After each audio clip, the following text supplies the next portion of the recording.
Hey everyone, welcome into the Flippin' Hippos YouTube channel. I'm Star.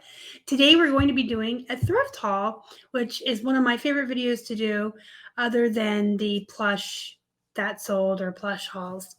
I like to show you guys what we sourced when we were out to kind of give you an idea of what we look for and what we're willing to spend as far as cost of goods. So it kind of helps you guys out when you're out and about to know what to look for and what your target price should be. Of course, it is always important that you familiarize yourself with the brands and the styles of things that you're purchasing and know the comps for them so that you can kind of target your cost of goods for yourself. It's always best to leave enough room for profit after fees and shipping and all of that. So you need to know how much items are going to sell for to figure your profit. Most of the stuff that we source is stuff that we've been doing for 5 or more years, brands that we're familiar with, especially when it comes to jeans and plush. With me, I kind of just know offhand, if I see it on a rack, I know what I'm going to put it up for without comping it, unless it's a new to me brand, or sometimes I'll comp things just to make sure that they stayed where they were, because sometimes, as you guys know, the prices of things can go down over time. With that race to the bottom that people like to participate in. I almost said turds, but whatever. So anyway, things that are new to us or we haven't listed before, we always comp before we get to the register. So we'll take a basket full of items that we find when we're outsourcing, find a quiet corner of the store, and we check each piece over very, very carefully for any stains, rips, tears, damage, or flaws. And that way there's no surprises when we get home. And then we will also comp items or brands that we're not familiar with.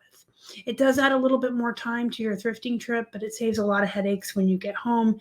There's nothing worse than spending, say, $3 something on a shirt and then finding out that it's ripped and you can't sell it, or it stains so badly that you can't sell it.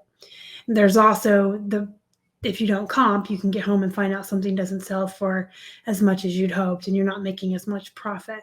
So I always advise folks, take a moment, find a quiet corner of the store and just go over your items. Make sure there's no damage. Make sure they have all their tags and the size in there. And then comp anything you're not familiar with to see what it's going to sell for. It's important to check the solds and the currently listed. The solds are most important when you're checking comps because that's what things will actually sell for. Of course, anyone can list anything at any price.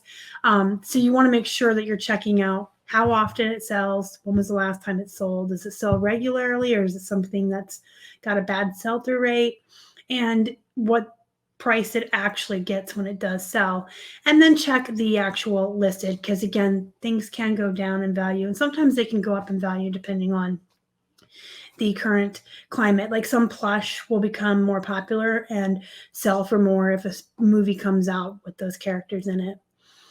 Also, there are certain items that are worth getting with damage or tears. You guys, if you saw my what sold video on Monday, there's some Tommy Bahama shirts that have the large patches on them that we purchased even with damage, knowing we could still get 12 or 16 for them.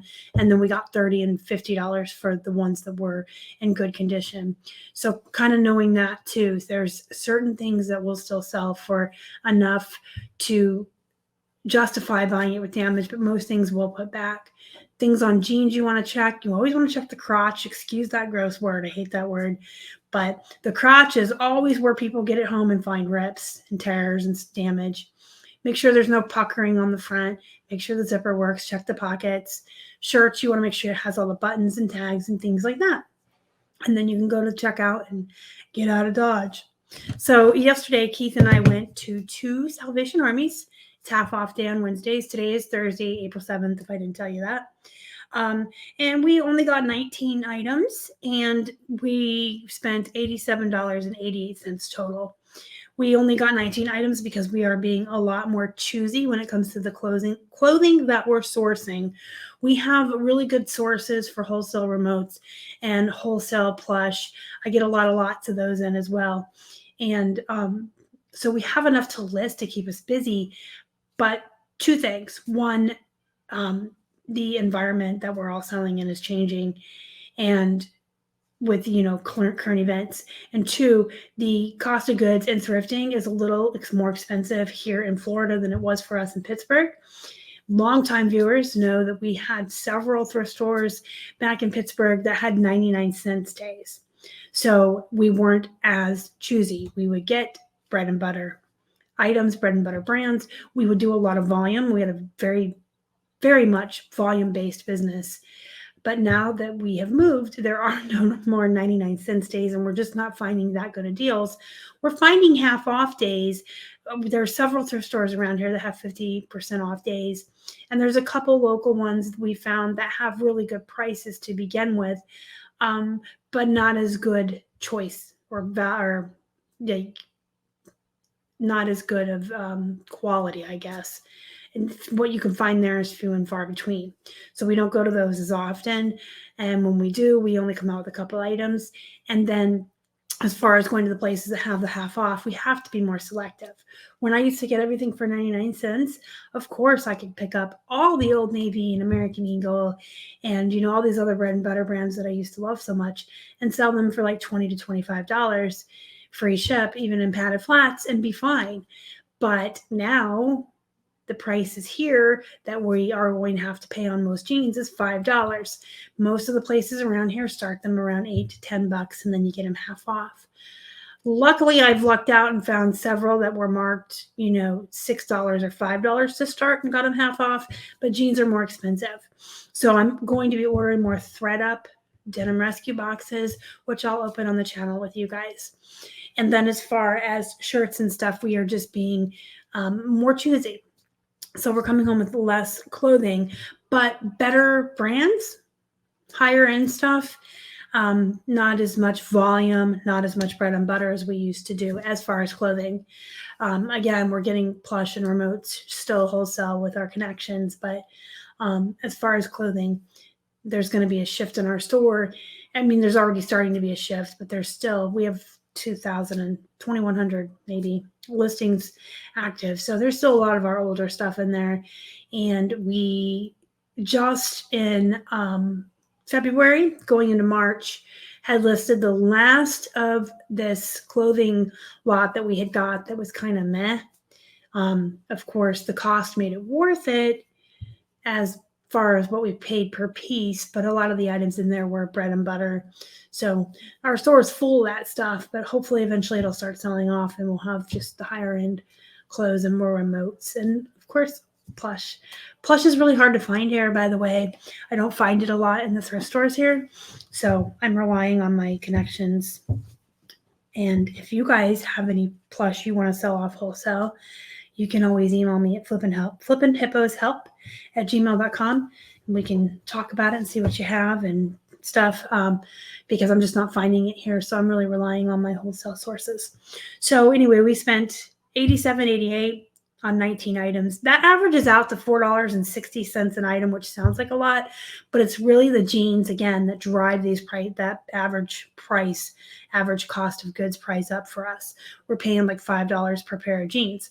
Now, most of the shirts that we're getting like this are around $2. Some of them, the men's shirts, we're paying like $3 or $3.50 for, and the women's shirts I'm getting for like $2 half off, and a lot of the t-shirts are only $1 or $1.50.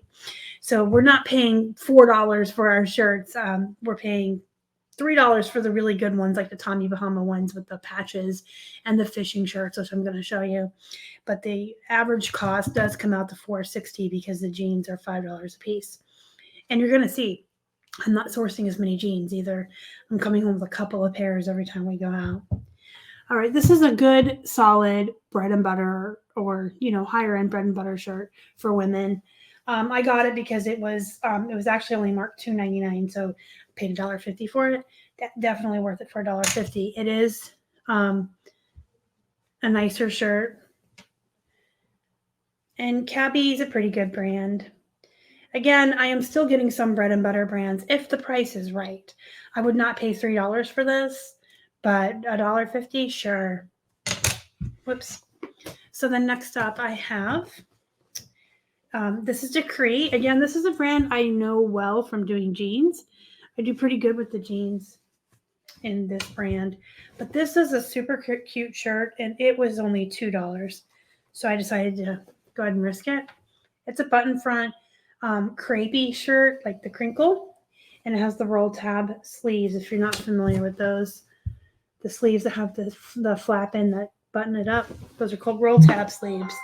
Sleeves, and the crinkly is called crepe. Then I found a women's pearl snap shirt. This is Wrangler, which is a pretty good solid brand. It's not worth as much as it used to be. I still pick up men's Wrangler jeans all the time. I love them as much as I love Levi's, to be honest. So this is a pearl snap. Keith and I love pearl snaps. We love flipping them. We love sourcing them. So we do pick them up anytime we find them, usually in any brand, because even the Old Navy pearl snaps will do great. So this is just a pearl snap Wrangler shirt for women. And then speaking of, I think this is Old Navy or American Eagle. Let's see. American Eagle. So this is American Eagle brand pearl snap. It is a woman's. Back when I used to have to dress up for my job, a lot of my dress shirts were pearl snap. Believe it or not, I liked them. I enjoyed wearing them. All right, this is a women's vented fishing shirt. So vented fishing shirts are a definite bolo whenever you find them, especially like the Columbia ones for men. And then there's like the Real Legends. There's a couple of good brands to look for. I don't find them as often for women, but when I do, I grab them up. And this is a new to us brand. It's called Worldwide Sportsman.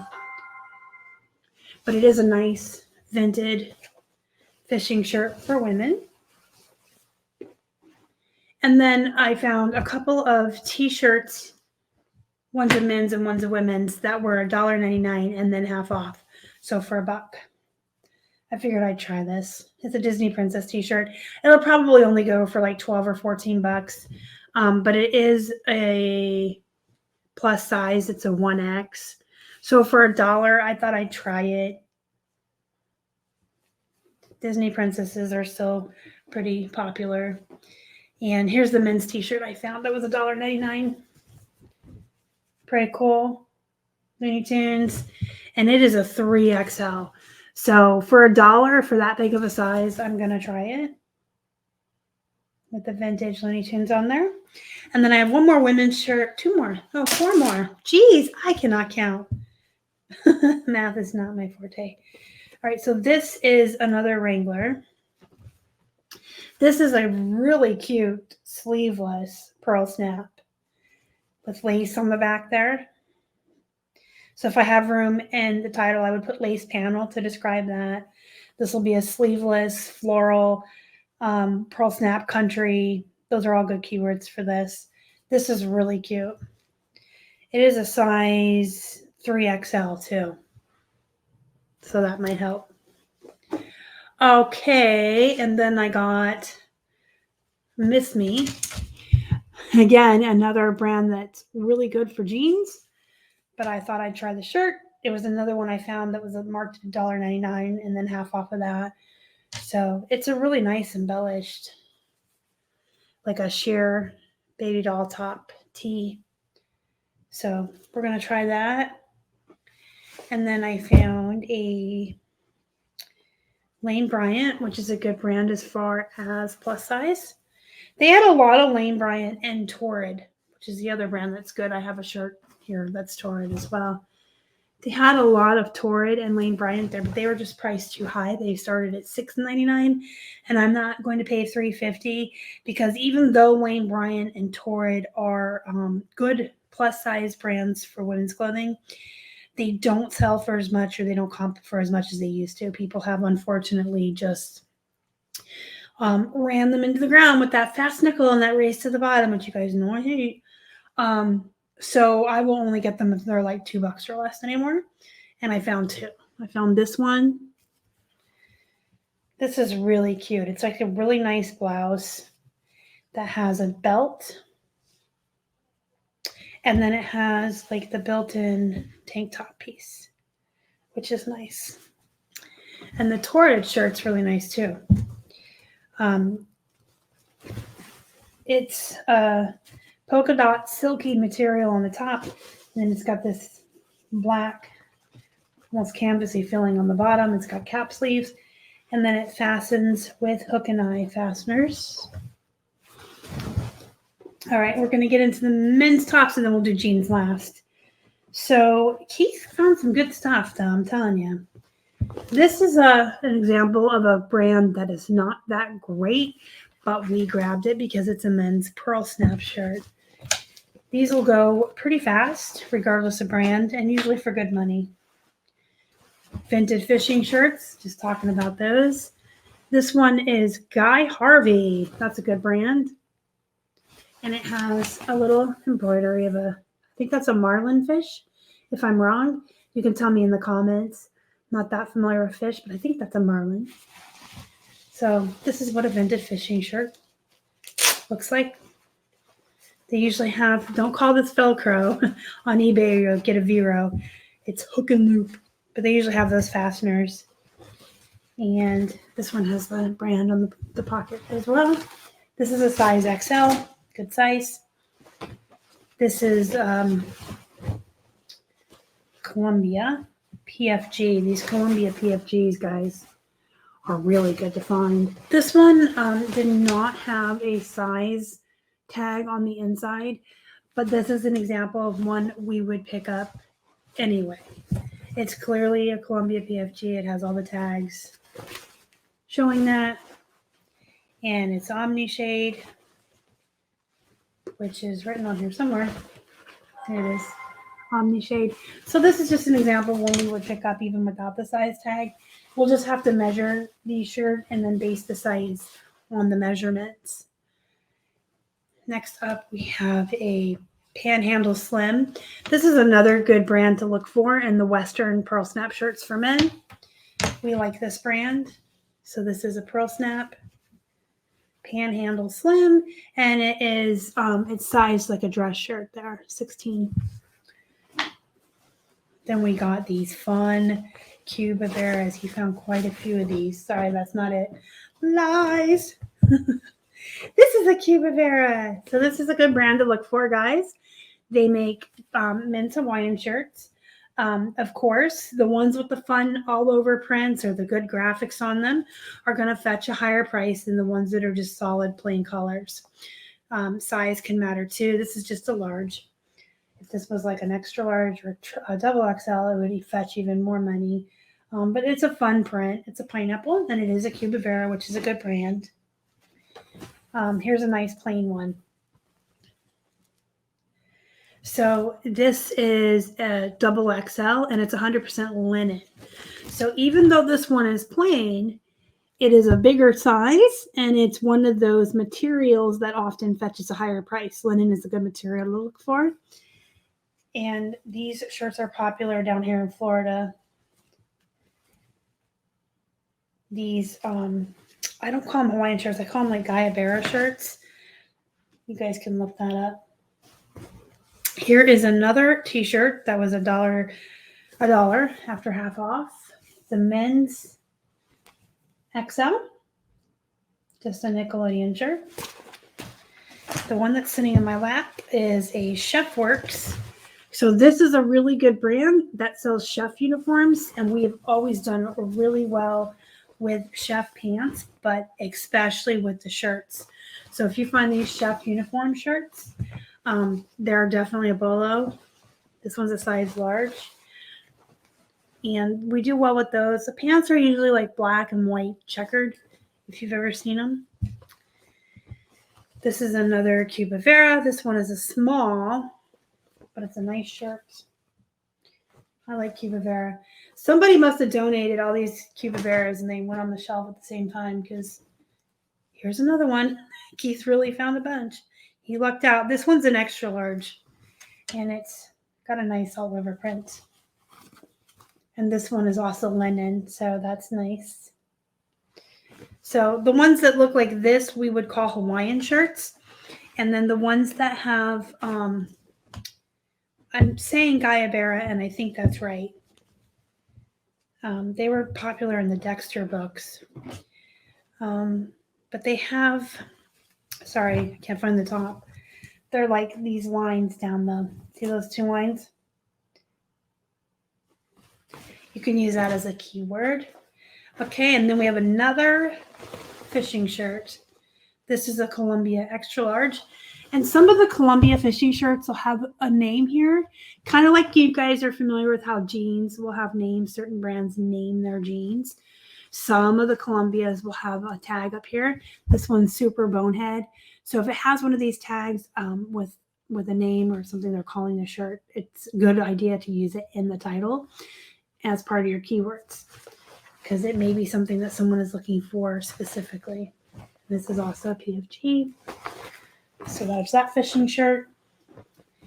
And then we have one more linen Cuba Vera. This one is extra large all over. So this would be a Hawaiian shirt with the all over print. So yeah, we lucked out on the Cuba Veras this week.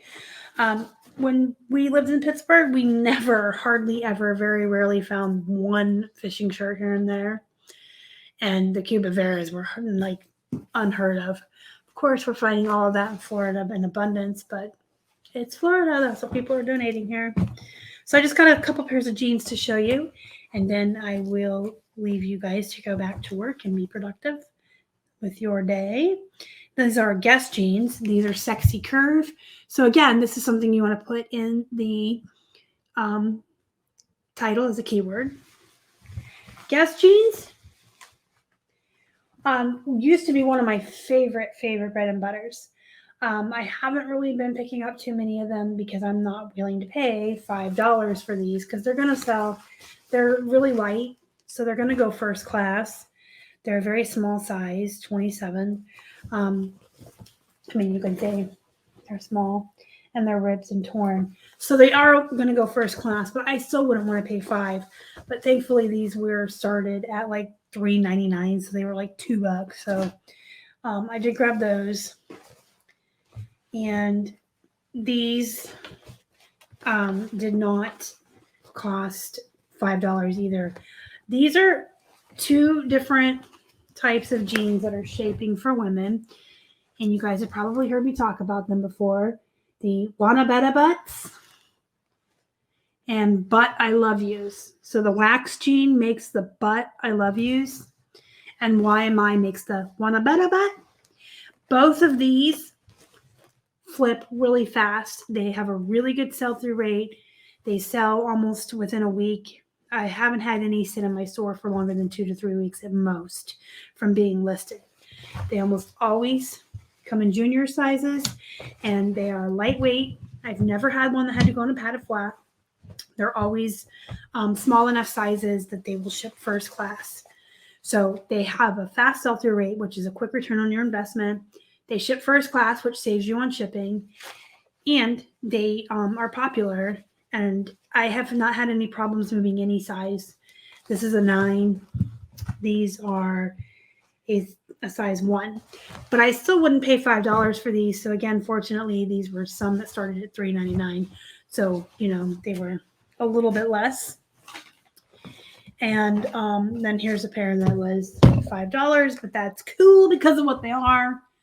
I just sold a pair of these very recently. The Sean John men's actually used to, I used to start them around 40 to 50, depending on the size.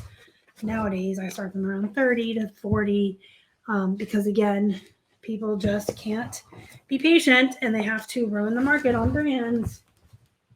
But I won't get up on my soapbox today. So these are size 38, which is a large size.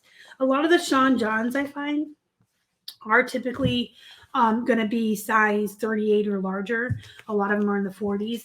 They have larger sizes for men. I do really well with them. They often don't sit for very long either. And that brand also does really well in Poshmark. So that is our haul. And if you have any questions, comments, or concerns, you can let me know down in the comments. You guys don't forget to hit the thumbs up before you leave. It really helps the channel so much. If you haven't already, join our Facebook group and subscribe to the channel. You can help us feed all these hungry hippos back here. And our Facebook group is called Flippin' Hippos Reseller Pod. There's a description down below. Subscribe, hit like, go be productive. Go make some money. And as always, guys, thank you so much for watching. Y'all are the best. Bye.